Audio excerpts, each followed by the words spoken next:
था उसे, भाई उसका दिल नहीं चाह रहा था जाने का, बहुत कम वक्त एक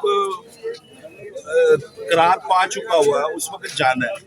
लेकिन मरने से पहले वो किस तरह सबके दामन पकड़ पकड़ के खींच रहा था कि मुझे मत जाने दे, मैं नहीं जाना चाहता। तो बस ठीक है, वो गया नहीं है, उसे भेजा गया है।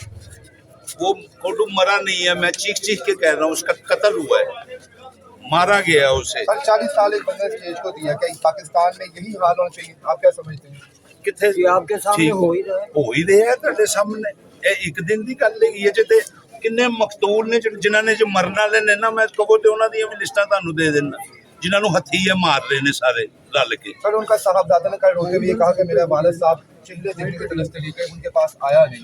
क्या हम लोग ऐसे ही करते हैं? ऐसे इंज ही हो रहे है। किथे ने वो सुपरस्टार वो फील्ड दे पिओ जेडे बने कई एक दिन नहीं कि वो जान तो पहले वो करता रहा, वो ते कई सालों तो अड्डियां फोन नहीं होता कोई सुनता। सर जवेद साहब ने 40 साल दिए, क्या समझ उनकी कामयाबी के पीछे क्या चीज थी कि लोग मदाह आज जुड़ता है? क्या उसमें और कोडू कोई नहीं जमना दोबारा। कोडू एक कोडू सी जिदे पहले छोटी हाइट के बंदे ना बोना या मोछा कहते सन। कोडू वो तारीखी आदमी होया कि उस तो बाद हर छोटी हाइट के स्पैशल चाइल्ड को कोडू किया गया। ਉਹਦੇ ਨਾਂ ਦੇ ਉੱਤੇ ਕੋਈ ਸ਼ਹਿਰ ਬਣਨਾ ਚਾਹੀਦਾ ਸੀ, ਕੋਈ ਸੜਕ ਬਣਨੀ ਚਾਹੀਦੀ ਸੀ।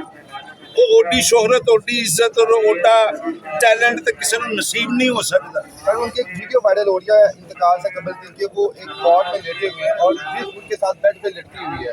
क्या ये स्टार किसी और मुल्क में होता तो क्या उसके साथ भी ऐसे ही होता है कि प्रोटोकॉल दिया जाता है? पैनों तो चला गया, अगले भी इंज ही होने ने। फिर 10-15 दिन बाद महीने बाद तुसी फिर किसी जनाजे ते आए होना है, ਉਹਦੀ ਵੀ ट्रिप लटकी होनी है। ਤੁਸੀਂ ਤੇ ਮੌਕੇ ਦੀਆਂ ਗੱਲਾਂ ਦੇ ਨਾ, ਜਿਸ ਅਜ਼ੀਅਤ ਚੋਂ ਫੌਤ ਹੋਇਆ ਵਿਚਾਰਾ, ਉਹਦਾ ਜ਼ਿੰਮੇਦਾਰ ਉਸ ਅਜ਼ੀਅਤ ਦਾ ਕੌਣ ਹੈ? ਮਰਨਾ ਤੇ ਹੈ ਇੱਕ ਦਿਨ, ਬਰਹਕ ਸਭ ਨੇ ਜਾਣਾ ਹੈ, ਸਭ ਨੇ ਜਾਣਾ ਹੈ। लेकिन ਇਹ ਅਜ਼ੀਅਤ क्यों?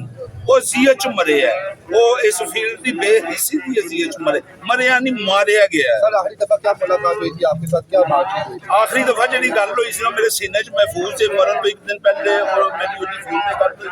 मैं बहावलपुर सा, उन्हें जो कुछ मैनू कहा और जिन्होंने नां लै लै के मैनू कहा ना, शायद मैनू कहा वो फिर कोई वक्त आएगा। सर आप भी आना शुरू हो गए तो गुफ्तगू सुन, मैनू हासा आ रहा है। शुक्र है वो अपनी कब्र च चला गया और महफूज हो गया। इन्हों को रहिंदा ते चीथड़े उड़ा दे।